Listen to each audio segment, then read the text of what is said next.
वेद बातमीचा, लढा सत्याचा, निर्भीड पत्रकारितेचा, राजकारणातील महत्त्वाच्या बातम्यांच्या अपडेटसाठी आजच आपल्या यूट्यूब चॅनेलला क्लिक करा आणि रोज अपडेट मिळवण्यासाठी चॅनेल सबस्क्राईब करा. नमस्कार, आपण पाहत आहात वेद बातमीचा. देवळाली प्रवरा शहरात स्वातंत्र्यदिन उत्साहात साजरा. विद्यार्थ्यांनी सादर केली संगीत कवायत. देवळाली प्रवरा शहरात विविध ठिकाणी 80वा स्वातंत्र्यदिन मोठ्या उत्साहात आणि देशभक्तिमय वातावरणात साजरा करण्यात आला. देवळाली प्रवरा नगरपालिकेत तसेच PM श्री जिल्हा परिषद मराठी व उर्दू शाळेत लोकनियुक्त नगराध्यक्ष सत्यजित कदम यांच्या हस्ते ध्वजारोहण करण्यात आले. तसेच श्री छत्रपती शिवाजी माध्यमिक व उच्च माध्यमिक विद्यालयात प्राचार्य मकरंद रायते यांच्या हस्ते ध्वजारोहण करण्यात आले. यावेळी विद्यार्थ्यांनी संगीत कवायत, विविध गुणदर्शन तसेच सांस्कृतिक कार्यक्रम सादर करून उपस्थितांची मने जिंकली. PM श्री जिल्हा परिषद शाळेचे मुख्याध्यापक सुनील लोंधे यांनी उपस्थित पाहुण्यांचे स्वागत करून प्रास्ताविक केले. अर्चना माळी यांनी कार्यक्रमाचे सूत्रसंचालन केले. मराठी व उर्दूच्या विद्यार्थ्यांना कलागुणांना प्रोत्साहन देण्यासाठी पालकांनी विद्यार्थ्यांना रोख बक्षिसे देऊन त्यांचे कौतुक केले.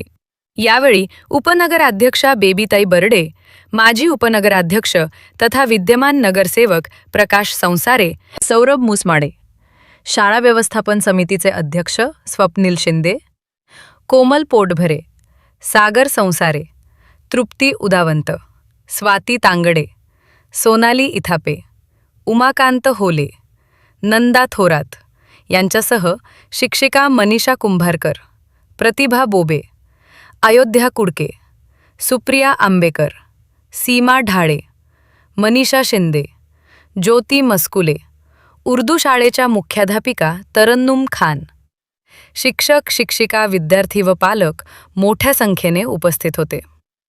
राजेंद्र उंडे, वेद बातमीचा, देवळाली प्रवरा. आपल्याला सर्वांना शुभेच्छा देताना खऱ्या अर्थाने बोलायचं झालं तर सध्याची आपल्या गावातली परिस्थिती, नगर परिषद, नगराध्यक्ष या नात्याने, या गावचा कुटुंब प्रमुख या नात्याने काही वस्तुस्थिती आपल्या समोर मांडून आपल्या सर्वांच्या सहकार्याशिवाय आपलं गाव पुढे जाऊ शकणार नाही.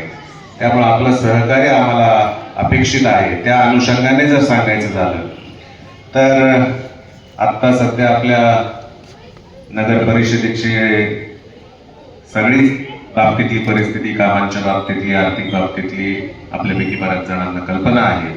त्यामुळं कामांना थोडा विलंब होतोय. मागील 4 वर्षाच्या काळामध्ये बॉडी नव्हती, प्रशासक होते, बरेचसे अधिकारी वेगवेगळे बदलून गेले, बरेचसे अधिकारी आपल्याकडे सध्या नवीन आलेले आहेत. नगराध्यक्षापासून बरेचसे नगरसेवकही सगळेच नवीन आलेले आहेत. त्यामुळे या आपल्या गावाच्या विकासाच्या कामांना थोडी खीळ बसलेली होती. ती आजपासून आपण आज आपल्या जलतरण तलावाचं लोकार्पण करतोय. तिथून आपण कदाचित पुढच्या कामांची सुरुवातच करतोय. परंतु हे होत असताना आपलं गाव गेल्या अनेक वर्षांपासून, अगदी संत गाडगे बाबा अभियान त्यावेळेस पासून आपण स्वच्छतेची पारितोषिकं घेत आलोय. परंतु आता सध्या आपलं कोणाचं लक्ष असेल नाही मला माहित नाही, जर लक्ष नसेल तर विनंती करेल की आता घरी जाता जाता बघा की गावाच्या कुठेतरी पूर्वीची स्वच्छता होती ती थोडी कमी दिसतीये. तर या अनुषंगाने आज या 80व्या स्वातंत्र्य दिनाच्या निमित्ताने मी आपल्याला प्रत्येकाला विनंती करेल की आपल्या गावाचं नावलौकिक पुन्हा आहे त्याच परिस्थितीत आपल्याला टिकवायचं असेल तर राजकारण, गटतट वगैरे या सगळ्या गोष्टी सोडून आपण एकत्र येऊन या स्वातंत्र्य दिनाच्या निमित्ताने हा एक संकल्प सर्वांनी करावा. इथून पुढे आपल्या गावात प्लास्टिक बंदी आपण केलेली आहे, परंतु कोणीतरी सत्यजित कदमचं, ऋषिकेश पाटलांच्या जवळचा असतो, कोणीतरी अजून कोणाच्या तरी जवळचा असतो, मग ते दुकानदार वगैरे जे काही असतील, कुठेतरी प्लास्टिकचा वापर त्यामध्ये होतो.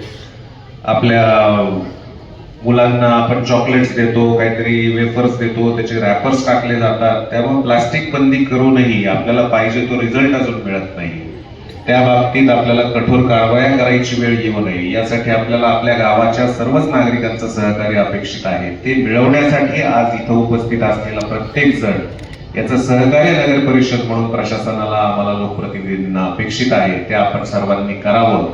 एवढी एक विनंती या निमित्ताने करतो. या 80व्या वर्षाच्या आपल्या स्वातंत्र्य दिनाच्या निमित्ताने पुढील 1 वर्षाच्या काळामध्ये आपल्या गावामध्ये प्रत्येकाने जर ठरवलं मनाशी, तर मला असं वाटतं की आपल्याला कुठेच प्लास्टिक बंदी करताना अडचण येणार नाही. आपलं गाव स्वच्छतेकडे नेताना, गावाच्या विकास कामांकडे लक्ष घालताना कुठेही कुठल्याही प्रकारची अडचण येणार नाही. हा एक बंधुत्व भाव आपण सर्वांनी पाळावा आणि त्या पद्धतीचं नियोजन नगर परिषदेमार्फत होत असताना आपण सर्वांनी त्याला सहकार्य करावं, एवढी एक विनंती या निमित्ताने करतो.